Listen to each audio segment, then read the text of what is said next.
వేడి మీద ఉన్నప్పుడే దెబ్బ కొట్టాలి. వేడి తగ్గాక అది సాధ్యం కాదు. ఆపరేషన్ సింధూర్ ద్వారా భారత్ ఎన్నో ప్రయోజనాలను సాధించిందంటే చాలా మంది అంగీకరించరు. ఎందుకంటే అందరి ప్రశ్న ఒక్కటే: పాకిస్తాన్ పూర్తిగా లొంగిపోయే అవకాశం ఏర్పడిన టైంలోనే కాల్పుల విరమణ పేరుతో చెడుపై భారత్ చేసిన ధర్మయుద్ధంపై నీళ్లు చల్లారు. కేవలం ట్రంప్ మతిలేని మాటల కారణంగా జరిగిన ఈ పరిణామం భారతీయులకు మింగుడు పట్టడం లేదు. అసలు మన దేశపు సమస్యపై ట్రంప్ జోక్యం దేనికి? లేదంటే ఇప్పటికే మనం పీఓకేను భారత్ లో కలిపేసుకునే వాళ్ళమని జనం భావిస్తున్నారు. మరి దేశ ప్రజల అభిప్రాయమే తమ అభిప్రాయం అని చెప్పే భారత ప్రధాని మోదీ ఆ దిశగా చర్యలు చేపట్టడం లేదనే అభిప్రాయం వ్యక్తమవుతోంది. అయితే జనం ఏమనుకున్నా అనుకోకపోయినా పీఓకే స్వాధీనం అంటూ జరిగితే మనకు అనేక లాభాలున్నాయి.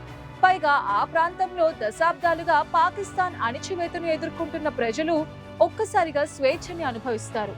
ఒకవేళ అది ఈ టైంలోనే సాకారం అయితే ఏమేం ప్రయోజనాలు ఉంటాయన్నది ఆసక్తికరంగా ఉంటుంది. ఒకవేళ పీఓకే మనకు వస్తే కాశ్మీర్ లాంటి స్వర్గం మరింత విశాలమై కనిపిస్తుంది. ఒక్కటేంటి, 2 మినీ స్విట్జర్లాండ్స్ అని చెప్పుకోదగ్గ నగరాలు మన సొంతం అవుతాయి. కొన్ని దేశాలకు వెళ్లాలంటే మనకు ఇన్నాళ్లు కష్టంగా ఉండేది, అది ఇప్పుడు చాలా ఈజీ అయిపోతుంది. పైగా కొన్ని ప్రసిద్ధ ప్రాంతాలు మన పరం అవుతాయి. అవేంటో చూసే ప్రయత్నం చేద్దాం. మొదట నీలం వ్యాలీతో ప్రారంభిద్దాం. ఇన్నాళ్లు పాకిస్తాన్ నీలిరత్నం అని చెప్పుకునే ఈ ప్రాంతం మన దేశంలో చేరుతుంది.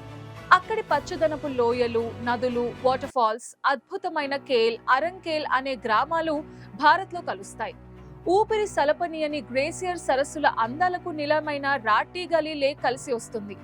ప్రకృతి ప్రేమికులను అలరింపజేసే షౌంట లేక్, ఆకాశాన్ని అంటేలా ఉండే పైన్ వృక్షాల వనాలు, అందులో వాగులు, వంకలు, సెలయేళ్లు వచ్చి కలుస్తాయి.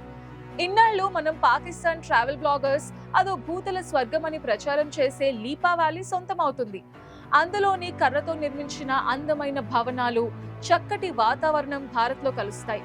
కొండలపైన స్థిరపడిన ముత్యాల లోయగా చెప్పుకునే రావల్కోట్ భారత్ సమ్మర్ డెస్టినేషన్ గా మారుతుంది. పీఓకేలో ఏముంది? ఇన్నాళ్లు ఓ ఉగ్రవాద దేశం పాలనలో ఉండే ఈ ప్రాంతం భారత్ సొంతమైతే కలిగే ప్రయోజనాలేంటన్నది అందరికీ కలిగే అనుమానం. భారత్ పై మరిన్ని ఉగ్రదాడులు జరుగుతాయి కదా అన్న అనుమానం కూడా ఉంటుంది. కానీ అలాంటివేవి ఉండవని చెప్తున్నారు నిపుణులు. ఇన్నాళ్లు కాకులు దూరని కారడవుల మధ్యలో ఉండే ఎల్ఓసి నేరుగా నగరాల మధ్యకు వచ్చేస్తుంది. ఆ ప్రాంతాలను దాటి రావటం అసాధ్యంగా మారుస్తుంది భారత ప్రభుత్వం.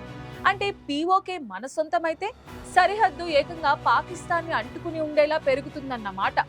భారత్ చేపట్టిన ఆపరేషన్ సింధూర్ తో మరోసారి పీఓకే గురించి వాడివేడి చర్చ నడుస్తోంది. పాకిస్తాన్లోని ఉగ్రస్థావరాలపై మెరుపు దాడులు చేసి ఇండియా ఆర్మీ సత్తా ఏంటో దాయాదికి చూపించింది. పనిలో పనిగా దశాబ్దాలుగా అపరిష్కృతంగా ఉన్న పీఓకేని సొంతం చేసుకోవాలని భారతీయులంతా కోరుకుంటున్నారు. భారత్ పాకిస్తాన్ మధ్య కాల్పుల విరమణ ఒప్పందం కేవలం 18వ తేదీ వరకేనన్న పాకిస్తాన్ ఆ తర్వాత ఏం చేయబోతోందన్నది ఆసక్తికరంగా మారింది. మళ్లీ దాడికి దిగుతుందా? ఈసారి దాడి జరిగితే భారత్ స్పందనకు పాకిస్తాన్ నిలదొక్కుంటుందా అన్నది డిబేట్ అవుతోంది. అయితే ఈ ఒప్పందం చేసుకున్న ఆపరేషన్ సింధూర్ ఇంకా ముగియలేదని ప్రభుత్వ వర్గాలు ఇప్పటికే వెల్లడించాయి. పాక్ ఎలాంటి దుస్సాహసానికి పాల్పడ్డా ధీటుగా బదులివ్వాలని ప్రధాని నరేంద్ర మోదీ ఆదేశించారని సమాచారం. ఈ క్రమంలో పీఓకేను తిరిగి సొంతం చేసుకోవడమే తమ ఉద్దేశమని స్పష్టం చేశారు. పీఓకేని సొంతం చేసుకోవడం వల్ల భారత్ కు అనేక ప్రయోజనాలు ఉన్నాయి. ఈ ప్రాంతం భారత్ లో అంతర్భాగమే అయినా విభజన తర్వాత జరిగిన అనేక పరిణామాల కారణంగా విడిపోయింది. తర్వాత పాకిస్తాన్ ఈ ప్రాంతాన్ని ఉగ్రవాద స్థావరంగా మార్చేసింది. ఇక్కడ టెర్రరిస్టులకు శిక్షణ ఇచ్చి వారిని భారత్ లోకి పంపించి విధ్వంసానికి పాల్పడుతోంది. ఒకవేళ పీఓకే భారత్ లో కలవగానే ఈ బెడద తప్పిపోతుంది.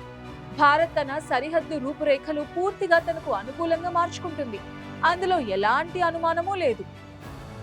పీఓకేలోని మినీ స్విట్జర్లాండ్ అని చెప్పుకునే గిల్గిట్ బాల్టిస్తాన్ ప్రాంతం భారతదేశానికి ఎంతో లాభదాయకమైన టూరిజం ప్లేస్ గా మారిపోయి కాసులు కురిపిస్తుంది. అదే కాకుండా ఇక్కడి నుండి ఏషియా, ఆఫ్ఘనిస్తాన్లకు చేరుకోవాలంటే గతంలో పాకిస్తాన్ లేదా ఇరాన్ గుండా వెళ్లాల్సి వచ్చేది. పీఓకే మనదే అయితే పాకిస్తాన్ తో సంబంధమే లేకుండా నేరుగా చేరుకునే అవకాశం ఉంటుంది. అలాగే ప్రస్తుతం రష్యా నుండి చమురు దిగుమతులను మనం సముద్ర మార్గం ద్వారా దిగుమతి చేసుకుంటున్నాం.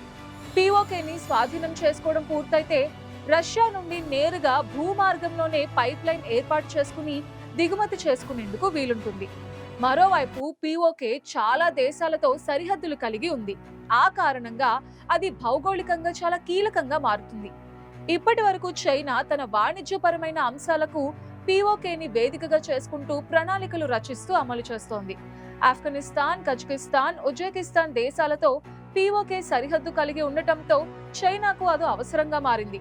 ఇప్పుడు మనం పీఓకేని స్వాధీనం చేసుకోవడం వల్ల చైనా ప్రతిష్టాత్మకంగా నిర్మిస్తున్న సిపెక్ బెల్ట్ అండ్ రోడ్ కి అడ్డుకట్ట వేసే అవకాశం ఉంటుంది. అదే కాకుండా పీఓకేలో అపారమైన సహజ వనరులు ఉన్నాయి. వాటిని మనం ఉపయోగించుకోవడం జరుగుతుంది. తద్వారా భారత్ ఆర్థికంగానూ లాభం పొందుతుంది. మరీ ముఖ్యంగా పీఓకే ప్రాంతంలో యురేనియం నిల్వలు పుష్కలంగా ఉన్నాయి. వాటిని అణు విద్యుత్ ఉత్పత్తికి వినియోగించుకునే అవకాశం కూడా ఉంటుంది. అలాగే నీలం, జీలం నదుల సహాయంతో జల విద్యుత్ ని ఉత్పత్తికి వీలుంటుంది. ఇక్కడి వనరులను ఉపయోగించి జమ్మూ కాశ్మీర్ ని సస్యశ్యామలం చేసేందుకు సువర్ణ అవకాశం లభిస్తుంది. పనిలో పనిగా శాశ్వతంగా ఉగ్రవాదాన్ని రూపుమాపేందుకు వీలుంటుంది. పీఓకేని స్వాధీనం చేసుకోవడం వల్ల భారత్ ఆత్మ గౌరవాన్ని పెంపొందించడమే కాకుండా ఇలాంటి అనేక ప్రయోజనాలున్నాయి. అందుకే మనకు పీఓకేని తిరిగి వెనక్కి తీసుకోవటం ఓ ప్రధాన అవసరంగా మారింది. ఈ ప్రాంతం పాక్ స్వార్థపూరిత విధానాల కారణంగా చాలా వెనుకబడిపోయింది. భారత ఆధీనంలోకి వస్తే ఇక్కడి ప్రజలు స్వయంచాలకంగా ఎదుగుతారు. ఆ మధ్య ఎక్స్ అధినేత ఎలన్ మస్క్ తనకు తెలియకుండానే మన దేశానికి ఓ మంచి పని చేశారు. అదేంటంటే పాకిస్తాన్ ఆక్రమణలో ఉన్న గిల్గిట్ బల్టిస్తాన్ అనే 2 రెడీమేడ్ హిల్ స్టేషన్స్ భారతదేశానివేనని తేల్చేశారు. తమ ట్విట్టర్ అలియాస్ ఎక్స్ సోషల్ మీడియాలో ఆ ప్రాంతానికి ఉన్న పాకిస్తాన్ ట్యాగింగ్ తొలగించడంతో పాకిస్తాన్ విలువెల్లాడింది. ఏకంగా ఎలన్ మస్కే ఈ మాటలు అనడంతో ఏమీ అనలేక తేలుకుంటున్న దొంగలాగా ఉండిపోయింది. ఇప్పుడు మాత్రం అక్కడ దరిద్రం తాండవిస్తోంది. డీజిల్, పెట్రోల్ ధరలు చుక్కల్లోకి వెళ్ళిపోయాయి. పాలు కొందామన్నా సామాన్యుడికి అవి అందుబాటులో లేకుండా పోయాయి. ధరలు చుక్కల్లోకి చేరడం, పీఓకే ప్రజలే తమను తమ మానాన వదిలేయాలని ఉద్యమాలు చేస్తున్నారు. దాంతో పాకిస్తాన్ ముందు నుయ్యి వెనక గొయ్యి లాంటి పరిస్థితిని ఎదుర్కొంటోంది. ఇప్పటికిప్పుడు పీఓకేని భారత్ లో కలుపుకుంటే పాకిస్తాన్ చేసేది ఏమీ ఉండదు. ఎందుకంటే అది తమ భూమి కాదు, విదేశీ భూభాగమేనని పాక్ చాలా సార్లు నోరు జారింది. పైగా అక్కడి ప్రజలు కూడా తాము పాకిస్తాన్ పాలనలో ఉండడానికి సస్సేమిరా అంటున్నారు. పాకిస్తాన్ లో ఉగ్రవాదం, అధిక ధరలు పోటీ పడి పరుగులు పెడుతున్నాయి. అక్కడి అతుకుల పొంత ప్రభుత్వానికి వాటిని సరిపెట్టడమే కష్టంగా మారింది. అక్కడి ప్రజలకు పాకిస్తాన్ పదే పదే వెళ్లవేసే కాశ్మీర్ స్వాతంత్రం అనే పనికి మాలిన అంశాలను అక్కడి ప్రజలు పట్టించుకోవడం లేదు. ముందు తమ ఫుడ్ సంగతి ఏంటో చూడాలంటున్నారు. ఎవ్వరు అవునన్నా కాదన్నా ప్రస్తుతం ఇదే జరుగుతోంది. ఆపరేషన్ సింధూర్ రేపిన అలజడితో పాకిస్తాన్ ఇప్పుడు అల్లకల్లోలంలో చిక్కుకుపోయింది. పీఓకే ప్రజలు ఎప్పుడెప్పుడు భారత్ తమను దేశంలో కలుపుకుని చేరదీస్తుందా అని వేయి కళ్లతో ఎదురు చూస్తున్నారు. ఒక దశలో తమను భారత్ లో కలిపే కార్గిల్ రోడ్ ని తెరవాలంటూ డిమాండ్ చేస్తున్నారు. శత్రువు బలహీనంగా ఉన్నప్పుడే మొదటి దెబ్బ తీయాలంటారు. పీఓకే స్వాధీనానికి ఇదే మంచి సమయమని మన ఇంటెలిజెన్స్ కూడా భావిస్తున్నట్టు సమాచారం. పీఓకే ప్రజలు భారత్ లో పునర్విలీనాన్ని కోరుతున్న సమయంలోనే ప్రధాని మోదీ ఇచ్చే చిన్న ఆదేశంతో పీఓకే సునాయాసంగా భారత్ లో కలిసిపోతుంది.